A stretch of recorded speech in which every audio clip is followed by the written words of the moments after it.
Bismillahirrahmanirrahim. Assalamualaikum warahmatullahi wabarakatuh. Apa kabar semua siswa-siswi kelas 10 TKJ SMK Ganesha Satria 1 Depok? Semoga tetap dilindungi oleh Tuhan Yang Maha Kuasa dan tetap semangat belajar.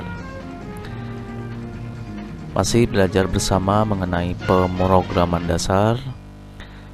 Kali ini kita akan mempelajari bentuk penyajian dan tampilan algoritma pemrograman dalam hal tulisan, kalimat, dan bahasa.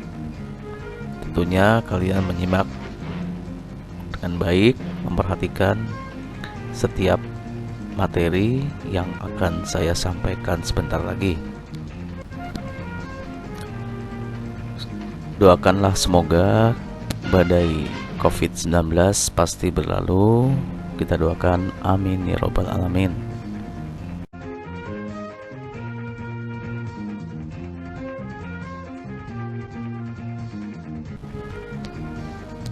Baiklah, tahukah kalian kalau sekarang robot itu sudah menggantikan peranan pekerjaan manusia?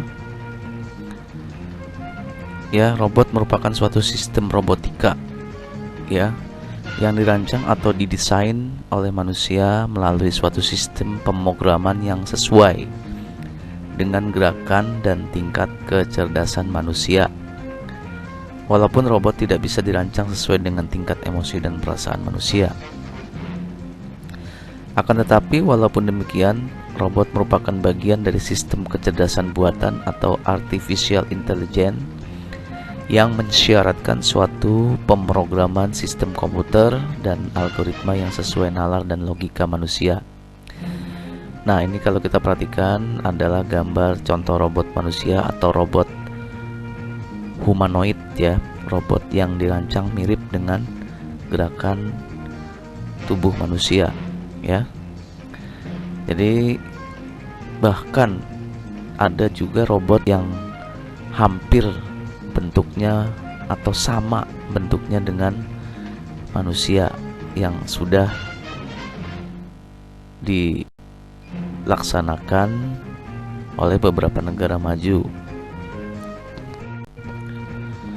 Ya, selain daripada itu kita juga harus mengetahui bahwa manusia ataupun kalian semua termasuk saya bisa berkomunikasi kepada sesama teman ataupun orang lain dengan menggunakan bahasa yang pastinya mudah dimengerti.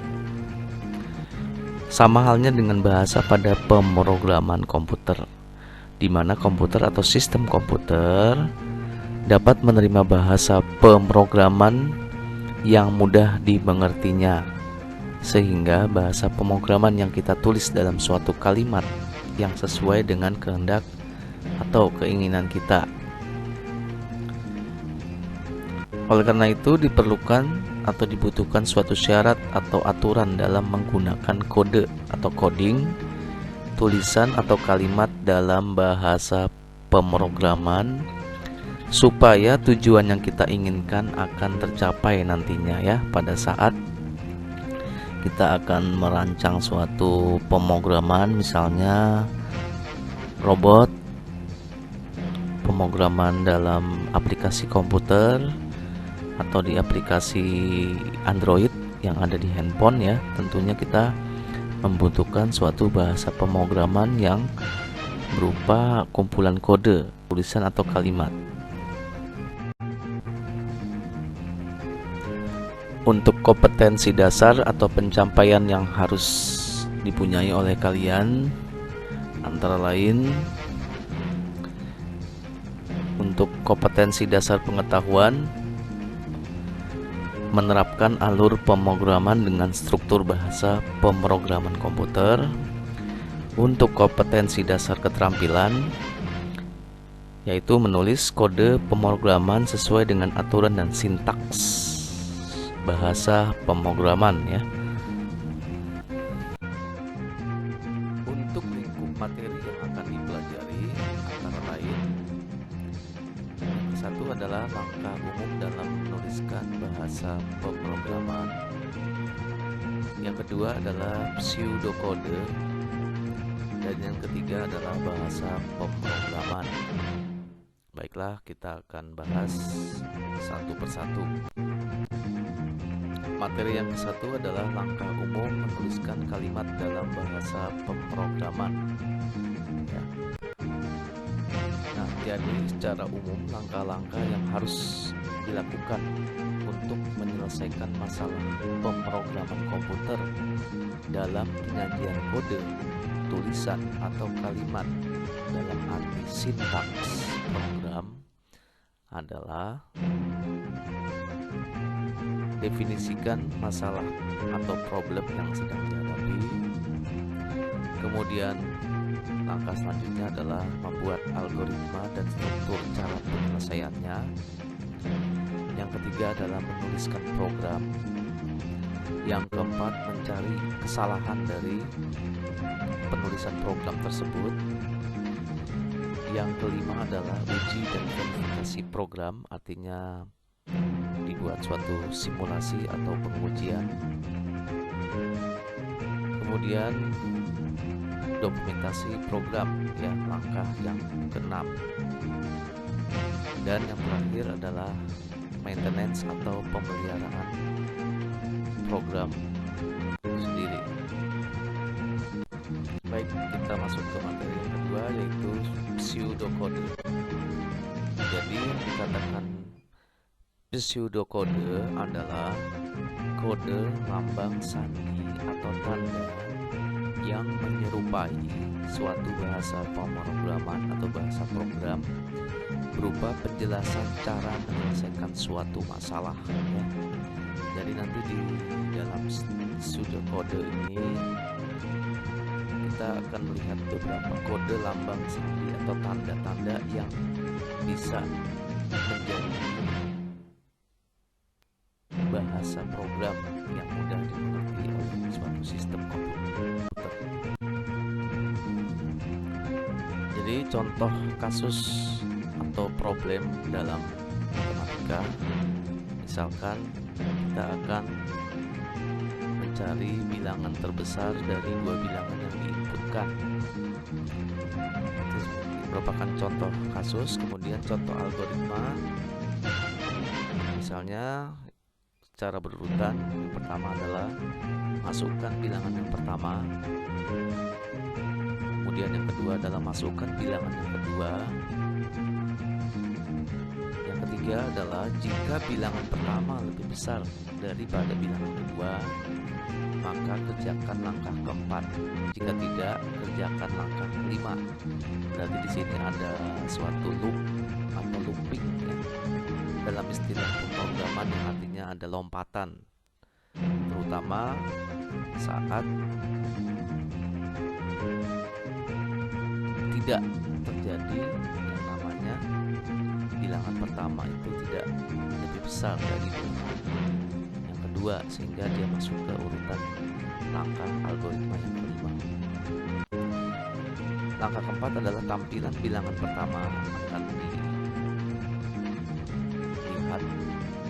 kemudian tampilan bilangan kedua juga yang akan dilihat pada langkah kelima. Kemudian untuk contoh pseudocodenya, misalkan input A, ini suatu bahasa pemrograman, ya. Jadi nanti akan diterapkan dalam suatu bahasa pemrograman, contohnya Quick Basic, Basica, Visual Basic, atau C++ atau Turbo Pascal, ya. Kemudian input B ini yang merupakan masukan dari bilangan yang kedua, ya. Kalau yang input A tadi adalah masukan dari bilangan yang pertama. Kemudian if A lebih besar daripada B, dan kerjakan langkah keempat. Nah, ini suatu syarat, ya, jika, ya. If jika A lebih besar dari B, dan kemudian kerjakan langkah keempat. Ya, langkah keempat ini adalah print A, artinya ditampilkan bilangan yang pertama di input tadi, ya. Kemudian pada langkah kelima akan ditampilkan bilangan B atau bilangan bilangan yang kedua, print B ya. Berikut adalah contoh lain perbandingan antara algoritma dan pseudokode ya. Jadi bisa kita praktikkan pada kesempatan yang akan datang. Kalau kita perhatikan, memang pseudokode itu penuh dengan lambang-lambang atau simbol-simbol yang mewakili suatu algoritma. Ya, tanpa terasa kita masuk ke materi yang ketiga, yaitu bahasa pemrograman.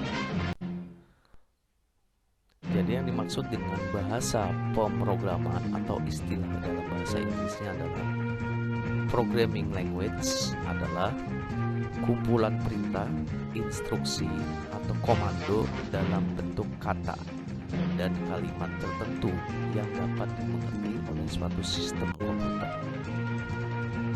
Dalam sistem komputer tersebut, bahasa pemrograman termasuk ke dalam kelompok sistem software atau perangkat lunak suatu sistem. Jadi berdasarkan level atau tingkatannya, bahasa pemrograman itu dikelompokkan menjadi 3, antara lain: satu adalah bahasa mesin atau machine language, yang kedua adalah bahasa tingkat rendah atau low level language, dan yang ketiga adalah bahasa tingkat tinggi atau high level language ya. Jadi di antara ketiga level bahasa pemrograman ini, yang paling rendah adalah bahasa mesin ya, paling rendah. Jadi kalau yang rendah itu adalah bahasa tingkat rendah atau low level language, yang di atas yang lebih rendahnya. Kemudian yang lebih tinggi lagi adalah bahasa high level language. Ya, jadi penjelasan bahasa mesin atau machine language itu merupakan suatu bahasa yang mempunyai atau terdapat sinyal digital. Ya, sinyal itu merupakan suatu tanda ya, tanda digital. Digital itu dalam bentuk angka-angka dalam suatu sistem komputer ya, yang ada dalam suatu mesin atau CPU-nya atau Central Processing Unit. Untuk mempelajari bahasa ini dibutuhkan pengetahuan dan keterampilan teknologi dan arsitektur komputer, matematika dan elektronika. Ya, pengetahuan di sini artinya tidak terlalu mendalam, tapi yang penting mengenal dan punya dasar ya, terutama dalam matematika dan elektronika.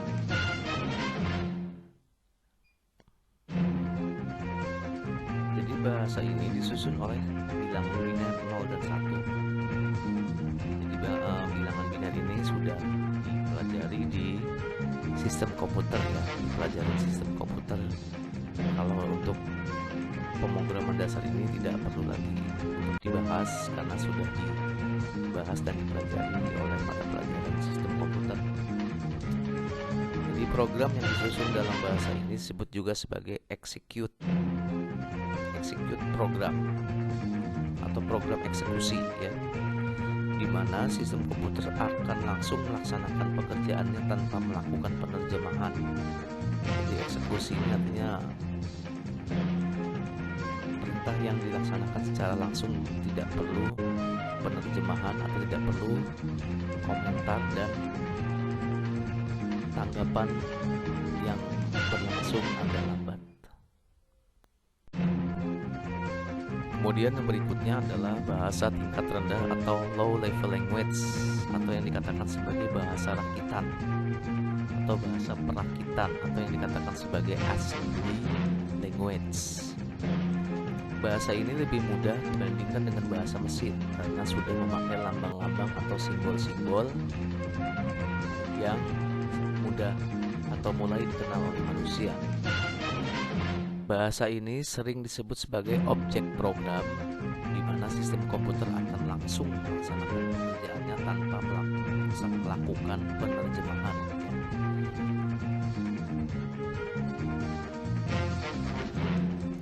Contoh softwarenya dalam bahasa tingkat rendah antara lain Microsoft Assembler atau MASM yang diproduksi oleh Microsoft Incorporation. Lalu untuk bahasa tingkat tinggi atau high level language adalah bahasa yang sudah menyerupai atau hampir sama atau bahkan sama dengan bahasa manusia atau bahasa Inggris sebagai bahasa internasional ya, sehingga mudah untuk dimengerti manusia secara umum. Dalam proses pengolahannya, bahasa ini harus diterjemahkan dulu ke dalam bahasa mesin yang melalui suatu program penerjemah yang dikatakan sebagai compiler. Contohnya bahasa pemrograman Fortran dan Turbo Pascal atau C++ ya, atau berupa interpreter ya. Contohnya Basica, Quick Basic atau Key Basic dan GC Lisp. Jadi perbedaan antara compiler dengan interpreter. Kalau compiler itu menerjemahkan secara keseluruhan dalam suatu bahasa pemrograman. Kalau interpreter dia menerjemahkan instruksi per instruksi. Jadi lebih lambat kalau yang di interpreter ya, step by stepnya ya. Kemudian pada compiler, bila terjadi kesalahan kompilasi maka source program atau sumber programnya harus diperbaiki dan dikompilasi ulang. Sedangkan pada interpreter, bila terjadi kesalahan, interpretasinya dapat diperbaiki satu persatu. Kemudian berdasarkan terapannya, bahasa pemrograman itu dikelompokkan menjadi dua, antara lain bahasa pemrograman yang bertujuan khusus, yaitu yang termasuk kelompok COBOL ya, untuk terapan bisnis dan administrasi ya. Kemudian ada lagi namanya bahasa Fortran untuk terapan komputasi ilmiah. Kemudian bahasa rakitan atau yang dikatakan sebagai terapan pemrograman mesin. Kemudian untuk bahasa pemrograman Prolog itu untuk terapan kecerdasan buatan atau robotika, bahasa-bahasa simulasi dan lain sebagainya. Kemudian yang dikatakan sebagai bahasa pemrograman bertujuan umum yang dapat digunakan untuk berbagai aplikasi ya, atau berbagai keperluan dan kebutuhan dalam kehidupan sehari-hari. Yang termasuk dalam kelompok ini adalah bahasa Pascal, Basic, dan bahasa C atau bahasa C. Kemudian pengelompokan bahasa pemrograman berdasarkan karakter, sifat, dan paradigmanya atau perilakunya dikelompokkan menjadi 7 antara lain. Yang pertama, yang satu adalah pemrograman prosedural, itu berdasarkan urutan-urutan atau sekuensial. Jadi harus mengingat prosedur mana yang dipanggil atau yang sudah diubah. Contoh Quick Basic atau Key Basic, Pascal, Fortran, dan C++. Kemudian pemrograman fungsional berdasarkan teori fungsi matematika. Fungsi merupakan dasar utama dari program ini. Contoh adalah pemrograman SQL, Ramis, Focus, dan Mark IV. Kemudian yang ketiga adalah pemrograman terstruktur, yaitu secara berurutan dan terstruktur ya, urutan dari pemrograman ini. Pemrograman ini dibagi-bagi menjadi prosedur dan fungsi. Contoh Pascal dan Turbo C. Yang keempat adalah pemrograman modular ya. Pemrograman ini membentuk banyak modul. Modul dapat diartikan merupakan kumpulan dari prosedur-prosedur atau langkah-langkah serta fungsi yang berdiri sendiri atau secara utuh memiliki fungsi-fungsi tertentu secara sendiri. Kemudian sebuah program dari pemrograman modular itu dapat merupakan kumpulan dari modul-modul. Contoh softwarenya adalah modular. kedua, dan model. Kemudian yang kelima adalah pemrograman yang berorientasi objek atau suatu gambar-gambar atau grafik ya. Objek ini banyak memiliki data, variabel atau properti, dan juga metode atau event, prosedur yang dapat dimanipulasi. Contoh adalah C++, Object Pascal, dan JavaScript ya, atau Java. Atau ada juga yang lain seperti Visual Basic ya. Kemudian adalah pemrograman yang berorientasi fungsi ya, yang menjadi pusat perhatian suatu fungsi atau penggunaan tertentu saja. Sangat tergantung pada tujuan dan pembuatan bahasa pemrograman ini. Artinya sangat berkaitan dan sangat dipengaruhi. Contoh adalah bahasa SQL atau Structured Query Language, HTML ya, Hypertext Markup Language, XML, dan lain-lain. Kemudian yang ketujuh adalah pemrograman deklaratif ya. Pemrograman ini mendeskripsikan suatu masalah dengan pernyataan daripada memecahkan masalah dengan implementasi algoritma. Contohnya adalah prolog pada suatu sistem robotik atau robotika. Telah sampailah pada suatu kesimpulan, yaitu yang pertama, pseudokode adalah kode lambang sandi atau tanda yang menyerupai bahasa program berupa penjelasan cara menyelesaikan suatu masalah atau algoritma. Yang kedua adalah bahasa pemrograman atau programming language adalah kumpulan perintah, instruksi, atau komando dalam bentuk kata dan kalimat tertentu yang dapat dimengerti oleh suatu sistem komputer. Yang ketiga, bahasa pemrograman secara umum dikelompokkan ada tiga, yaitu berdasarkan level atau tingkatannya. Kemudian yang kedua adalah terapannya, dan yang ketiga adalah karakter sifat dan paradigmanya atau perilakunya. Oke, ini untuk soal latihan yang kalian bisa kerjakan dan bisa dikirim ke email yang sudah saya cantumkan ya, paling lambat 5 jam setelah kalian masuk belajar ya. Jadi bisa diperkirakan sendiri, bisa dihitung sendiri jam berapa paling lambatnya ya. Oke, bisa di pause untuk melihat soal latihan ini yang bisa kalian kerjakan. Terima kasih. Sekian dari saya. Thank you very much. Have a nice day. Tetap semangat. Good luck. Wassalamualaikum warahmatullahi wabarakatuh.